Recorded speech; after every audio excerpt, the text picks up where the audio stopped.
ప్రేక్షకులకి ఆ లలితాంబిక అమ్మవారి యొక్క అనుగ్రహం పరిపూర్ణంగా కలగాలని మనస్ఫూర్తిగా కోరుకుంటూ మనం ఈరోజు కాందాయ ఫలము ఈ యొక్క మొదటి 4 నెలలు మనం ఆల్రెడీ చెప్పుకున్నాము ఉగాది సమయంలో. ఇప్పుడు మరలా మనకి ఆగస్టు 9 నుంచి డిసెంబర్ 9 వరకు ఉండేటువంటి 4 నెలలు నక్షత్ర వారీగా ఒక రాశిలో 3 నక్షత్రాలు ఉంటాయి. వారికి ఏ రకంగా ఫలితాలు ఉన్నాయి మరియు ఆ యొక్క ఫలితాలని అధిగమించడానికి, అంటే ఒక్కోసారి మనకి ఇబ్బంది పెట్టే ఫలితాలు ఉంటాయి, ఒక్కోసారి లాభంగా ఉంటుంది, ఒక్కోసారి సమంగా ఉంటుంది. ఆ రకంగా ఆ యొక్క ఫలితాన్ని మనకి ఎక్కువ ఇబ్బంది రాకుండా క్లియర్ చేసుకోవడానికి దేవతానుగ్రహం ఏం చేసుకోవాలి, గ్రహారాధన ఏం చేయాలి, అదేవిధంగా గోసేవ ఏం చేయాలనేటువంటి విషయాలు మనం ఒక్కొక్క నక్షత్రపరంగా చెప్పుకుందాం. కాందాయ ఫలంలో మేషరాశిలో ఉండేటువంటి నక్షత్రాల పరంగా తీసుకున్నట్లయితే అశ్విని, భరణి, కృత్తిక 1వ పాదాలు ఉంటాయి. అయితే ఈ అశ్విని నక్షత్రం వారికి ఈ యొక్క 4 నెలలు ధన సంబంధించిన విషయంలోని లాభ సంబంధించిన విషయంలో ఎలా ఉంది అని చూసుకున్నట్లయితే స్వల్ప ధనలాభ యోగం అయితే అశ్విని నక్షత్రం వారికి చూపిస్తుంది. అయితే ఇక్కడ మరొక విషయం కూడా చూసుకోవాలి మనం. 2వ స్థానంలో గురువు కూడా ఉన్నాడు కాబట్టి ఇక్కడ కొంచెం వేరే వాటికి ఇన్వెస్ట్మెంట్స్ అవుతున్నప్పటికీ కూడా విదేశీ ధనయోగం అనేటువంటిది మేషలగ్నం వారు మేషరాశి వారికి చూపిస్తుంది. ఇక భరణి నక్షత్రం వారికి చూసుకున్నట్లయితే కాందాయ ఫలంలో సమఫలము అంటారు. అంటే సమఫలం ఈ 4 నెలలు చూపిస్తుంది. ఏమొస్తుందండి సమఫలము అని చెప్పి చూసుకున్నట్లయితే ఇట్స్ వెరీ క్లియర్.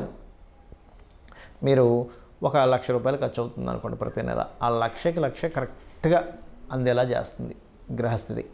మరి కృత్తికా నక్షత్రం శూన్యఫలం వచ్చింది. మరి కృత్తికా నక్షత్రం శూన్యఫలం వచ్చిందంటే ఏమీ ఉండదా అంటే కాదు. మీరు ఇక్కడ బాగా అర్థం చేసుకోవాల్సిన విషయం ఏంటంటే ఈ మేషరాశిలో 12వ అధిపతి 2లో ఉన్నాడు మేషరాశి వాళ్ళందరికీ కూడా. అయితే ఈ మేషరాశిలో వారికి అశ్వినికి ఒక ఫలము, భరణికి ఒక ఫలం వచ్చింది, కానీ కృత్తికా శూన్యం వచ్చిందంటే దాని అర్థం ఏమిటంటే మీరు ఇన్వెస్ట్మెంట్స్ చేసేటప్పుడు ఈ 3 నక్షత్రాల్లో వీరు ముఖ్యంగా కృత్తిక 1వ పాదం వారు మాత్రమే, మళ్ళీ 2, 3, 4 పాదాల వారికి డిఫరెంట్ అండి.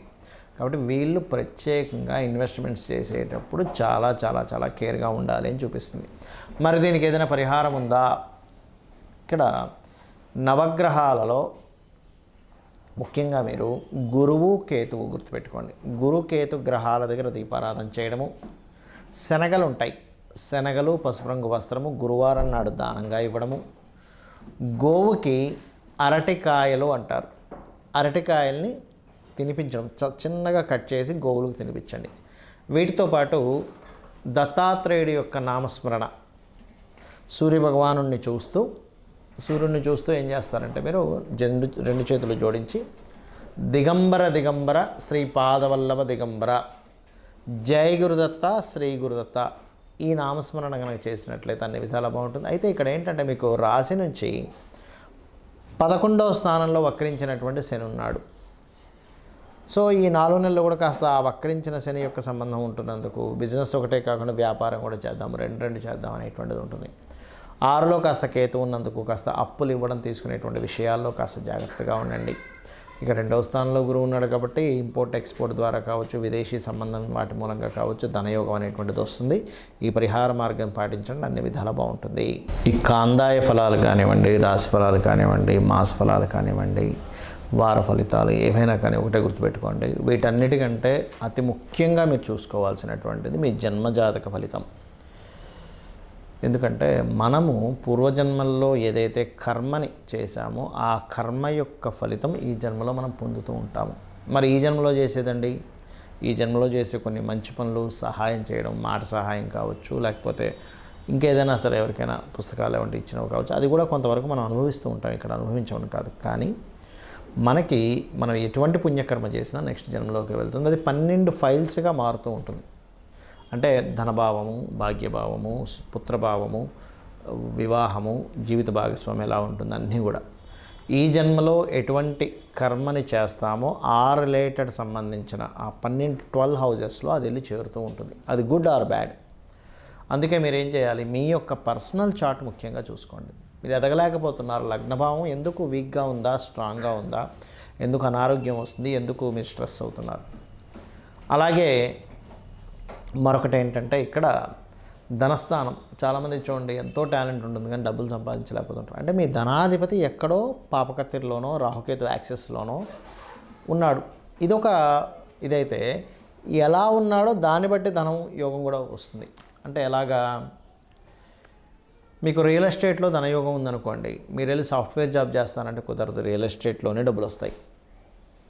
సాఫ్ట్వేర్లో ఉందనుకోండి, సాఫ్ట్వేర్ కంపెనీ పెట్టుకుంటేనే వస్తుంది, అప్పుడు రియల్ ఎస్టేట్ చేస్తారు. అది కొంతమందికి రెండూ ఉంటాయి, సాఫ్ట్వేర్ ఉంటుంది, రియల్ ఎస్టేట్ ఉంటుంది. అలాంటప్పుడు డియోల్ ధనయోగాస్ అంటారు, వ్యాపార ధనయోగాలు ఉంటాయి. ఆ రకంగా చూసుకోవాలి. అంతేగాని ఏలినాడ్సిని వచ్చిందండి, సర్పదోషం ఉందండి అందుకే నాకు ధనయోగం లేదనుకోవడానికి కాదు. అయ్యో ఆ ఇబ్బంది, ఆ దోషం ఉంటుంది కాదనట్లేదు, కానీ దానికి సంబంధించిన పరిహారం చేసుకొని మార్గం వెతుక్కొని వెళ్ళిపోవాలి. ఎలా అంటే, మనం ఒక ప్రదేశానికి వెళ్ళాలి, కూర్చొని ఆలోచిస్తున్నంతసేపు వెళ్ళలేం. సరే కాసేపు ప్లానింగు వెళ్ళడానికి ఏమిటి అని చెప్పి చూసుకోవచ్చు, కాసేపు మీరు ఆలోచించవచ్చు. కానీ చాలామంది తెలియక జీవితాంతం ఆలోచిస్తూనే ఉంటారు. ప్రయాణం చేస్తేనే గమ్యం వస్తుంది అనే విషయాన్ని మర్చిపోతారు. అదేవిధంగా మీ ప్రయత్నాలు సక్సెస్ అవ్వాలంటే మీ 3rd హౌస్ నుంచి మీ 4th హౌస్, అంటే మీరు ఏ డైరెక్షన్స్ గృహాల్లో, అది రెంటల్ అయినా ఓన్ హౌస్ అయినా, మీ పేరులో ఉండే వర్గుని బట్టి అది కూడా కొంతవరకు మీకు సపోర్ట్ చేస్తుంది మీ జాతకానికి. అదేవిధంగా సంతాన అభివృద్ధికి ఏం చేయాలి, అసలు వివాహం ఏ సమయంలో అవుతుంది, ఏ సమయం మీకు సరైన సమయం వివాహానికి, ఏ సమయం సరైన సమయం కాదు. అదేవిధంగా ఉద్యోగ సంబంధించిన విషయాలు కానివ్వండి, వ్యాపార సంబంధించినటువంటి విషయములు కానివ్వండి, మీ యొక్క పర్సనల్ చార్ట్లోనే ఉంటాయి, గుర్తుపెట్టుకోండి. అంటే ఏ వ్యాపారం చేయాలి, ఏ వ్యాపారం ద్వారా డబ్బులు వస్తాయి, ఏ ఉద్యోగం, అంటే ఉద్యోగం చాలామంది చిన్నపిల్లల జాతకాలు చిన్నప్పుడు మొట్టమొదటిగా చూసుకోవాల్సింది కేవలం ఎడ్యుకేషన్, అంటే ఎడ్యుకేషన్ హౌస్ మాత్రమే చూస్తారు. అలా కాదు, మీరు వృత్తి సంబంధించినటువంటిది ఏది ఉంది, ధన సంబంధించింది ఏది ఉంది కూడా పరిశీలన చేసుకోవాలి. ధనము, వృత్తి, ఇప్పుడు చూడండి, ఎవరు టైంపాస్కి చేయరుగా ఎడ్యుకేషన్ కూడా ఇవాళ రేపు ప్రొఫెషనల్గా ఆ యొక్క ప్రొఫెషన్ తీసుకోవడానికి చేస్తారు. ఆ ప్రొఫెషన్ తీసుకోవడానికి చేస్తున్నాము అన్నప్పుడు మరి దానికి సంబంధించినటువంటిది మనం చేయాలి. అలాంటప్పుడు ముఖ్యంగా ఏంటంటే, మీరు ఒకటే గుర్తుపెట్టుకోండి, మీ యొక్క జన్మజాతకంలో ధనాన్ని, ప్రొఫెషన్ని ఏ గ్రహం ఇస్తుందో దానికి ఫస్ట్ ప్రయారిటీ ఇవ్వండి. విద్య అనేటువంటిది అది ప్రొఫెషన్గా మారాలని రూల్ లేదు, క్యాజువల్గా నేర్చుకోవచ్చు, దాంట్లో టాలెంట్ పొందొచ్చు, ఆ యొక్క విద్య మీకు రావచ్చు. మనం నేర్చుకున్న ప్రతిదీ ప్రొఫెషన్గా మారాలని లేదు, గుర్తుపెట్టుకోండి. కానీ ప్రొఫెషన్గా మారాలనుకున్నప్పుడు మాత్రం ప్రొఫెషనల్గా ఇచ్చే గ్రహాలు ఏమిటో వాటిని పట్టుకోవాలి. అలాగే లైఫ్లో ఆకస్మిక సంఘటనలు, టర్నింగ్ పాయింట్స్ అంటారు, ఆ యొక్క టర్నింగ్ పాయింట్స్ కానీ, ఆకస్మిక సంఘటనలు కానీ, ఇవన్నీ కూడా ఏంటంటే మీ యొక్క జన్మజాతకంలో ఎప్పుడు ఎక్కడున్నాయనేటువంటిది చాలా స్పష్టంగా తెలుస్తూ ఉంటుంది. ఇక మీరు ఇవన్నీ నాకు తెలియవు, శరణాగతి అంటారు, అంటే నాకు ఇవేమీ తెలియవు, ఈ దుఃఖము, బాధ బాగా కలిసి రాకపోవడం ఇవన్నీ నాకు తెలియదు, నువ్వున్నావు అమ్మా, నీ యొక్క అనుగ్రహం ఇదంతా కూడా అని అనుకుంటూ వెళ్ళిపోతూ ఉంటే దానంత గొప్పది మరొకట్లేదు. అంటే మన జన్మజాతకంలో ఎలా ఉన్నా కూడా మనం భగవంతుడిని ఆరాధిస్తూ, భగవత్ నామస్మరణ చేసుకుంటూ, మన పని మనం ధర్మంగా చేసుకుంటూ వెళ్తూ ఉంటే అమ్మవారే తను చూసుకుంటూ ఉంటుంది, సొంత తల్లి బిడ్డను చూసుకున్నట్టుగా.